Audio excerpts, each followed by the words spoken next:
বিশ্বকাপে আরও একবার ভারতের কাছে হার, টানা 2 পরাজয়ে আসর থেকে বিদায়ের শঙ্কা এখন বাবর আজমের দলের। এদিকে সুপার 8 নিশ্চিতের মিশনে আজ দক্ষিণ আফ্রিকার সাথে লড়বে বাংলাদেশ।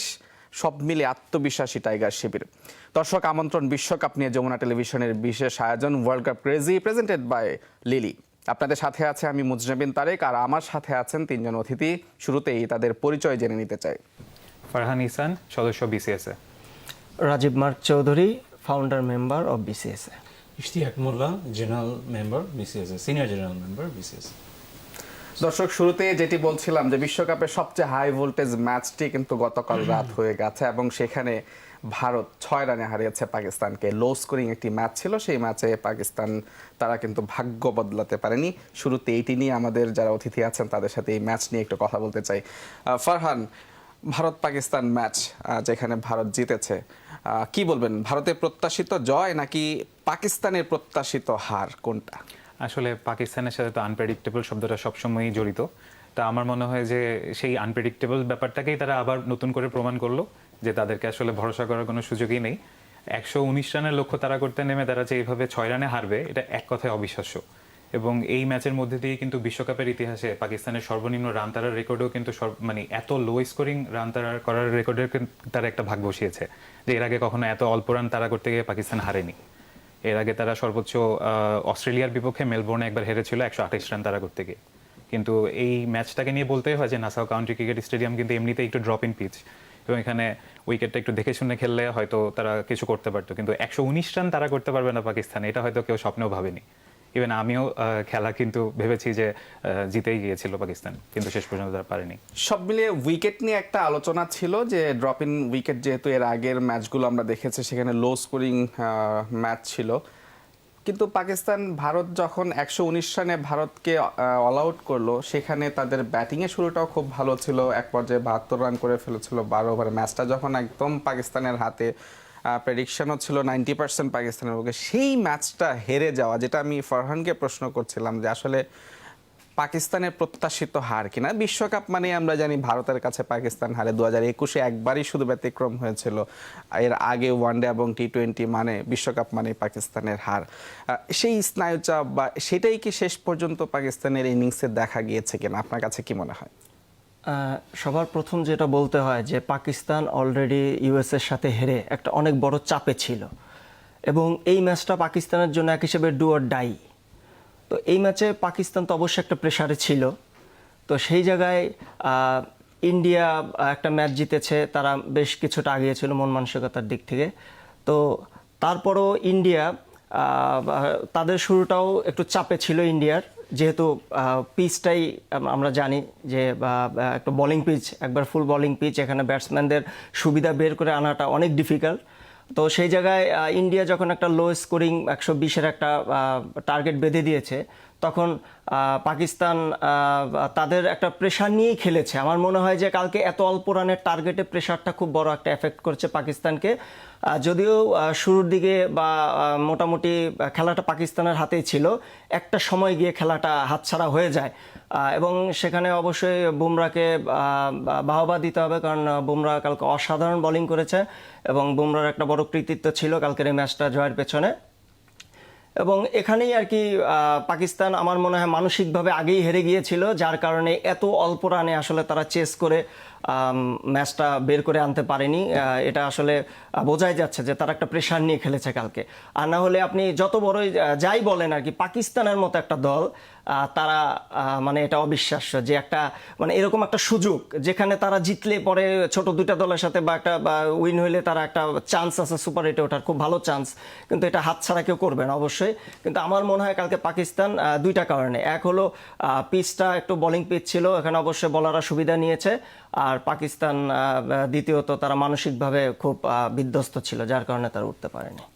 একটা বিষয় যেটা বলা হচ্ছে যে এবারে বিশ্বকাপে সবচেয়ে শক্তিশালী বোলিং লাইন আপ হচ্ছে পাকিস্তানে। তাদের 4 জন পেসার, বিশ্বমানের 4 জন পেসার, এবং তারা কিন্তু, ভারতও কিন্তু, রোহিত শর্মাও সেটা সতর্ক করেছিলেন যে তাদের বোলাররা খুবই ভালো বোলার।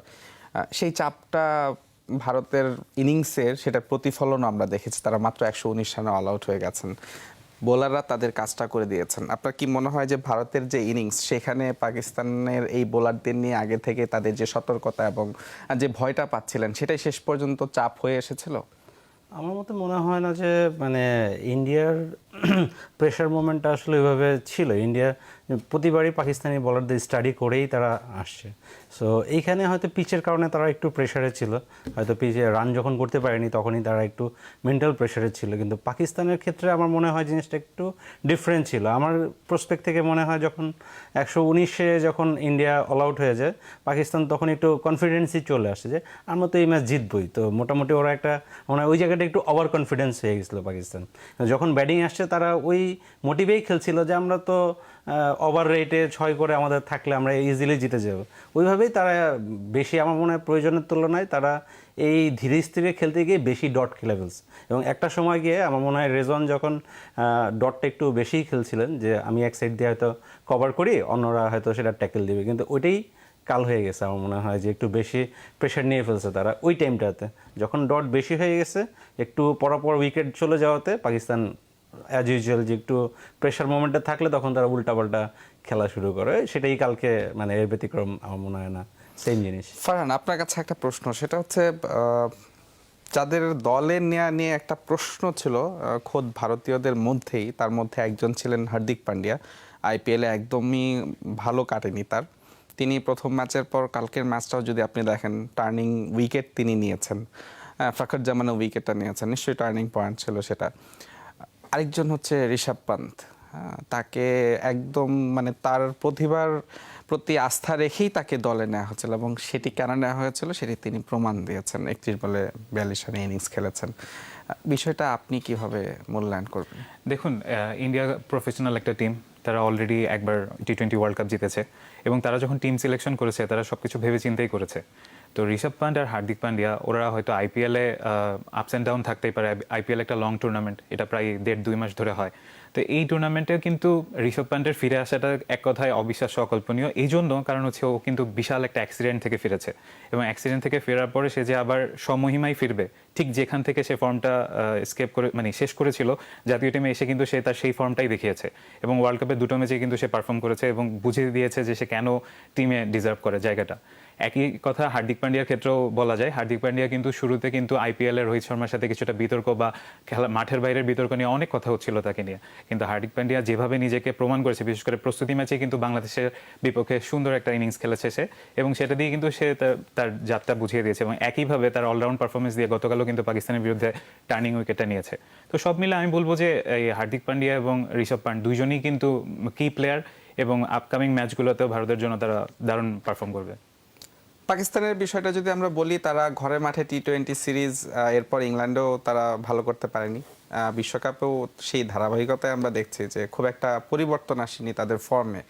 এইটার সাথে আপনার কি মনে হয় যে এই টিমের ইউনিটি, যেটা আমরা জানি যে শাহিন শাহ আফ্রিদিকে সরিয়ে বাবর, এর আগে বাবরকে সরিয়ে শাহিন শাহ আফ্রিদি, এবং এটা নিয়ে অনেক কথা হচ্ছে, সেটার একটা প্রভাব এই বিশ্বকাপে বা পাকিস্তানি দলটা থেকে আপনি কোনোভাবে দেখতে পাচ্ছেন? মানে অন্তর্কোন্দল বা নিজেদের ইউনিটিটা না থাকা? যদি আপনি দলগতভাবে দেখেন, তা আমি বাংলাদেশ পাকিস্তান এই দুইটা ক্রিকেটীয় যে যদি আমি বলি ইন্টারনাল যে বা তাদের ক্রন্দল একটু বেশিই থাকে। তো সেদিক থেকে আসলে আপনি যদি মনে করেন যে নিজের দলের ভিতরেই যদি বা এরকম আপ ডাউন বা একজনকে সরিয়ে দিয়ে আরেকজনকে আনা, বা এই যে একটা ক্রন্দল সৃষ্টি করা বা একটা ছোটোখাটো আমি বলতে পারি রাজনীতি, একটা ভিতরে দলীয় রাজনীতি, এরকম একটা কিছু থাকলে অবশ্যই তো দলের মধ্যে একটা এফেক্ট পড়েই। আর দ্বিতীয়তে যে বিষয়টা, পাকিস্তানের দলের কথা বলতে গেলে তাদের 2-1 প্লেয়ার যেমন রিজওয়ান, বাবর আজম বা বলারের দিক দিয়ে শাহিন আফ্রিদি, এই 2-3 জন প্লেয়ার ছাড়া মানে এরকম কন্টিনিউয়াস মানে পারফর্মের এরকম প্লেয়ার আমার চোখে এরকমভাবে পড়ে না। হ্যাঁ, কারণ হলো গিয়ে যে আপনি প্রত্যেকটা ম্যাচেই দেখবেন ওপেনিং জুটি বা 2-1 উইকেটে বাবর আজম এবং হলো গিয়ে রিজওয়ান, তারা যে পার্টনারশিপ বা ম্যাচ বের করে আনা, ম্যাচটা হাতে ধরিয়ে দেওয়া বা জয় ছিনিয়ে আনা, হ্যাঁ, এত সুন্দর পারফরমেন্স করে। কিন্তু হঠাৎ যদি তারা ড্রপ করে, একটা প্লেয়ারের তো সবসময় পারফরমেন্স এক থাকবে না, ড্রপ হতেই পারে। তো যখন তারা আর্লি চলে যায় তখন কিন্তু ওইটাকে সামাল দেওয়ার জন্য দলে যে একটা পারফরমেন্স বা ভালো ডিফেন্সিভ প্লেয়ার দরকার, ওরকমভাবে পাকিস্তান বারবার ব্যর্থ হয়েছে। এটা আমরা মানে এই লাস্ট কয়েকটা খেলা আমরা দেখেছি। তো এটাই আমার কাছে মানে মনে হয় যে পাকিস্তানের এই মানে নির্দিষ্ট এরকম 2-1টা প্লেয়ার ছাড়া আরও কিছু ভালো প্লেয়ার পারফর্মিং করা দরকার বা ফর্মে আসা দরকার, তাহলে আমার মনে হয় যে দলের জন্য একটা ব্যালেন্স টিম হবে। আমি আপনার সাথে অনেকটাই একমত, কারণ পাকিস্তানের বাবর আজমের স্ট্রাইক রেট নিয়ে একটা প্রশ্ন আছে। রিজওয়ান তিনি খুব যে ভালো স্ট্রাইক রেটে খেলেন তাও না। এছাড়া যদি এই দলটার একদম মিডল অর্ডার বলেন, সেরকম ভরসা করার মতো মিডল অর্ডার কিন্তু এই মুহূর্তে খুব একটা আমরা দেখতে পাচ্ছি না মিডল অর্ডারে। এবং ফিনিশার যদি বলি, একজন ভালো ফিনিশার নাই, যেটার অভাব গতকালকে আমরা খুব ভালোভাবে দেখেছি পাকিস্তান দলটাতে। বিশ্বকাপে এটা টি-20 বিশ্বকাপে পাকিস্তানের বিপক্ষে ভারতের 8 ম্যাচের মধ্যে 7ম জয় এটি, এবং তাদের এই টি-20 ইতিহাসে ভারত প্রথমে ব্যাট করে সবচেয়ে কম রান করেছে এবং সেই ম্যাচে তারা জিতেছে। এটা তাদের জন্য একটা রেকর্ড। এবং ওভারঅল টি-20 বিশ্বকাপে এত কম রান ডিফেন্ড করে জয়টাও, এটাও একটা রেকর্ড। এর আগে শ্রীলঙ্কা নিউজিল্যান্ড ম্যাচে আমরা সেটি দেখেছিলাম।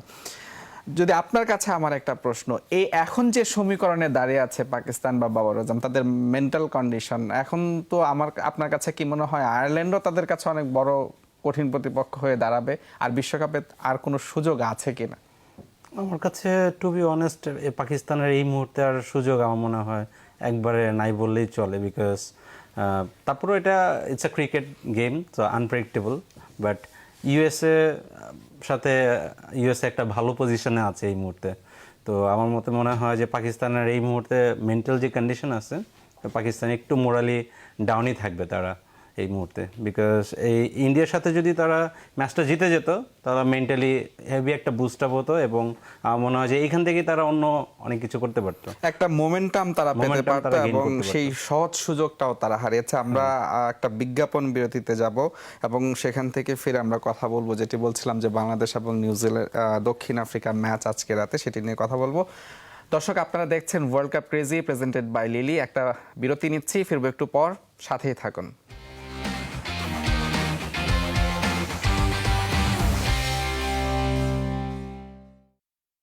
শিয়া butter, aloe vera vitamin E সমৃদ্ধ লিলি বিউটি সোপ।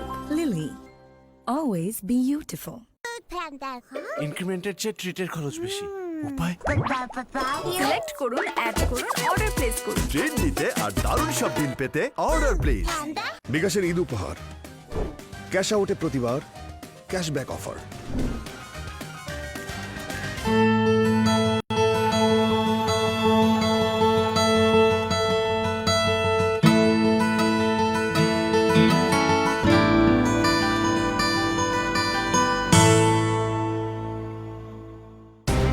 জনগণের রাজনীতি নাকি রাজনীতির জনগণ? রাজনীতি সে তো জনগণের জন্যই হওয়ার কথা, কিন্তু বাস্তব কি তাই বলে? সাহস করে জানতে চাই, রাজনীতি কি হতে পেরেছে জনবান্ধব? কাজটা কঠিন, সেই কঠিন কাজটাই করতে চাই নির্ভয়ে। রাজনীতির এপিঠ ওপিঠ নিয়ে সরব থাকতে চাই যমুনার পর্দায়। রাজনীতি রবিবার এবং বৃহস্পতিবার রাত 9টায়।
World cup crazy presented by Lily, আর আপনাদের সাথে আছি আমি মুজরাবিন তারেক। দর্শক, কথা বলছিলাম বিশ্বকাপের নানা খবর নিয়ে।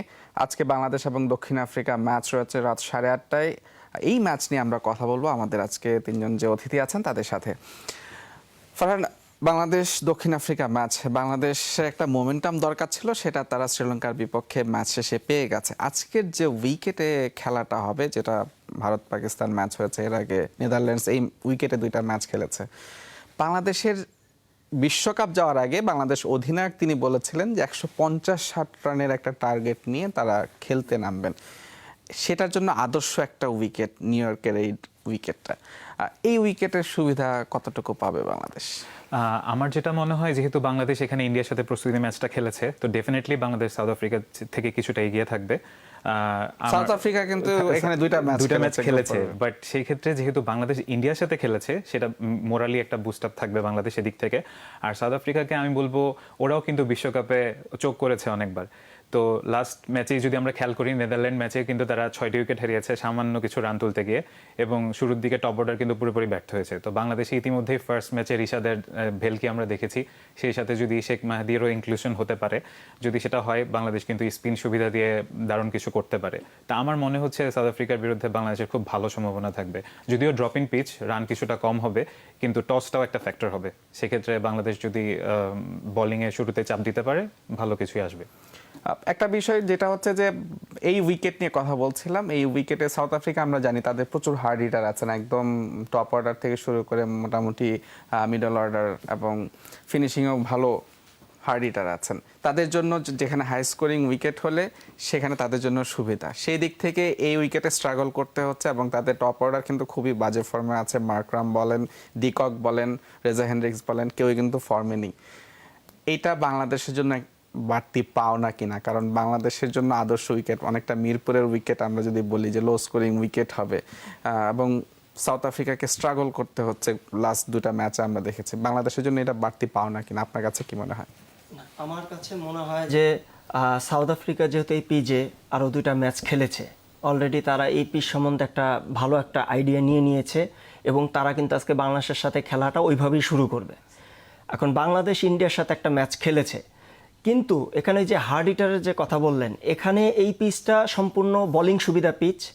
তো এখানে হলো সাউথ আফ্রিকা অবশ্যই তার বিগত 2টা ম্যাচের এক্সপিরিয়েন্স নিয়ে অবশ্যই তারা ধীরে সুস্থিরে চেষ্টা করবে, যেখানে মিনিমাম একটা হাইস্ট রান করতে পারলে 130-40 এরকম একটা রান করতে পারলে মোটামুটি তাদের যে বোলিং লাইন আপ আছে বাংলাদেশকে ধরে রাখা সম্ভব, এটা তাদের মেন্টালিটিতে থাকবে। আর বাংলাদেশের দিকে তাকাতে গেলে আপনি যদি দেখেন, বাংলাদেশ হয়তো একটা জয় নিয়ে স্বাচ্ছন্দ্যে আছে বা কিছুটা কামব্যাক করেছে, কিন্তু আমার কাছে মনে হয় ওই জয়টা বাংলাদেশকে ভাগ্যই এনে দিয়েছে।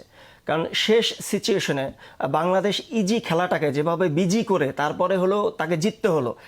সাপোজ যদি ধরি আমরা, ওই যদি হাসারাঙ্গার ওই থ্রোটা যদি লেগে যেত, তাহলে হয়তো বা জয়টা আমাদের ভাগ্যে নাও আসতে পারতো। যে সিচুয়েশন তৈরি হয়ে গেছিলো, আমাদের একটা ভালো খেলা মানে খারাপ হয়ে গেছে। মানে আমি বাংলাদেশের প্রতি আমার এতটুকুই বলার যে একটা ভালো একটা গত ম্যাচ শ্রীলঙ্কা দিয়ে যদি আমি বলি যে একটা সুন্দর একটা সূচনা ছিল, তৌহিদ হৃদয় খেলাটা বের করে নিয়ে এসেছিলেন, বা একবার স্বাভাবিকভাবে খেললে ম্যাচটা জয় সম্ভব। সেখানে উইকেটগুলি আমার কাছে মনে হলো প্রায় স্বেচ্ছায় দিয়ে আসার মতো এরকম করে করে মানে খেলাটা একটা, তো মানে আমাদের ওই বাংলাদেশের প্রতি কনফিডেন্সের জায়গাটা কিন্তু প্রায় মানে হারিয়ে গিয়েছে বললেই চলবে।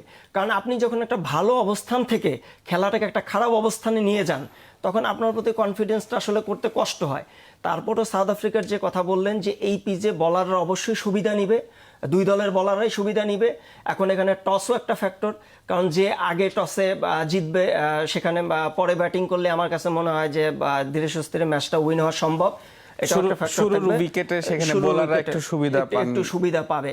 আর এদিকে হলো আমি যদি আরেকটু বলি, সেটা হলো বাংলাদেশের ওপেনিং জুটি থেকে শুরু করে বেশ, আমি যদি বলি বাংলাদেশের প্লেয়ার ছন্দে থাকা সবার প্রথম বললে মাহমুদুল্লাহ রিয়াদ ছন্দে আছেন, এবং যদি আমি বলি তৌহিদ হৃদয় বা লিটন দাস গত ম্যাচে তারা একটু রান করেছে, যদি এই ধারাবাহিকতা বজায় থাকে তাহলে আমার মনে হয় যে বাংলাদেশ ভালো একটা স্কোর করতে পারবে। কিন্তু যদি আপনি দেখেন যে আপনার এই টপ অর্ডার বলেন বা ওপেনিং বলেন এগুলার ব্যর্থতা ধারাবাহিক থাকে, তাহলে বাংলাদেশের এই পিচে রান করা খুবই কঠিন হয়ে যাবে। এবং টি-20-তে বাংলাদেশ এখন পর্যন্ত দক্ষিণ আফ্রিকাকে হারাতে পারেনি। এই ম্যাচে নিশ্চয়ই বাংলাদেশ চাইবে তারা একটা জয় পাওয়ার।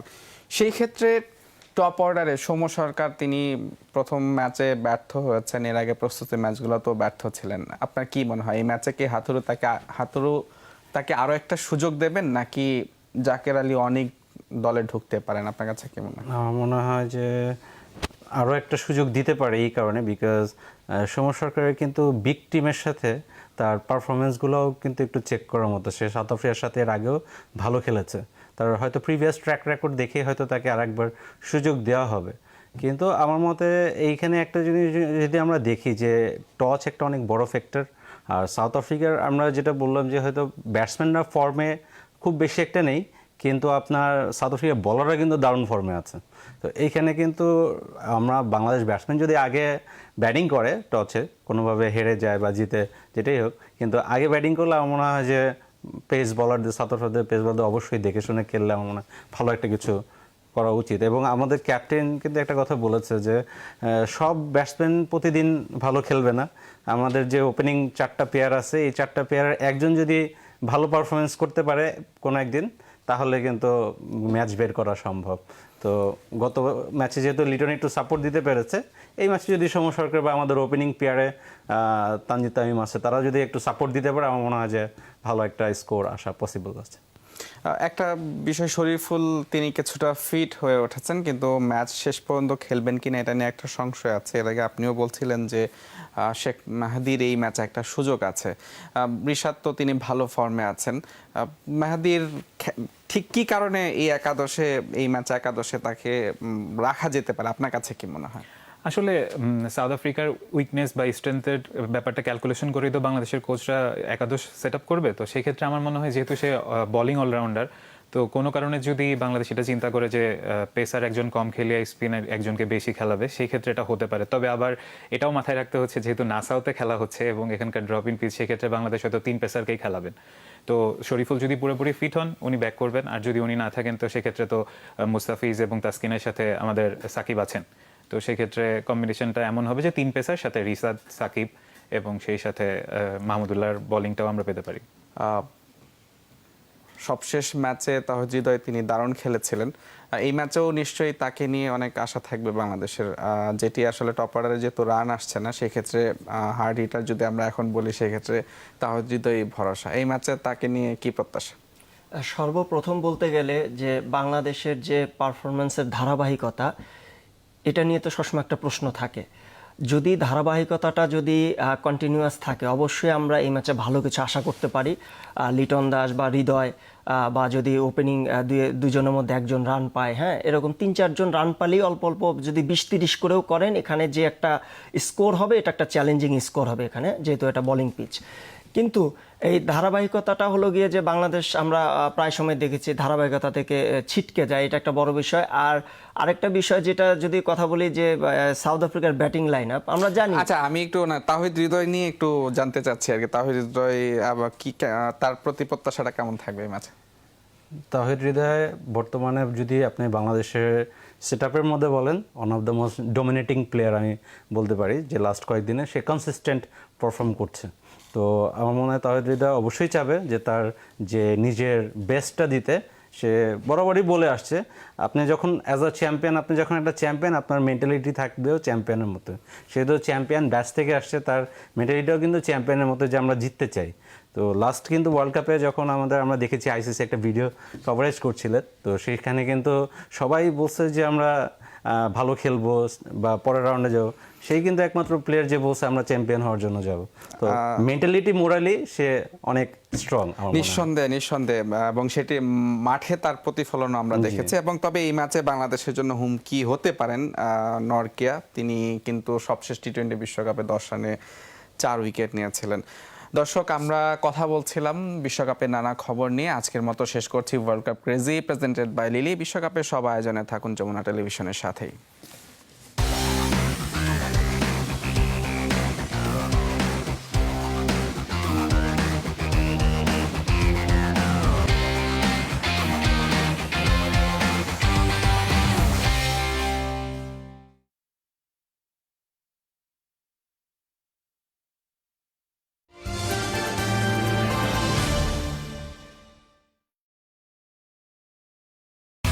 ICC Men's T20 World Cup Cricket Match Schedule